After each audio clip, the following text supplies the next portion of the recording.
Има дори и охранители, които се надяват с тия пръчки да усмирят смутителите на реда. Разбира се, всичко е алегорично.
В Махаяна идеята за пречистване се свежда не толкова до изкупление, колкото до освобождаване от задръжки, пречещи на тръгналия по пътя към просветление да напредне в своите духовни търсения.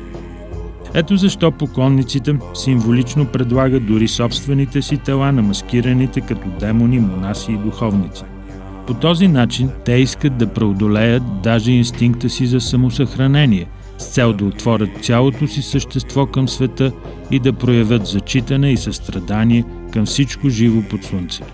Единствено така човек вероятно би могъл да прозре, че егото е най-голямата пречка в живота му.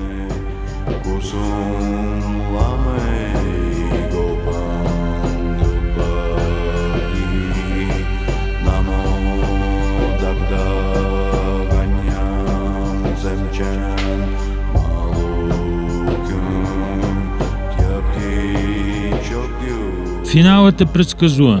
Благословие. Главният лама или върховният свещеник на манастира не пренебрегва никого.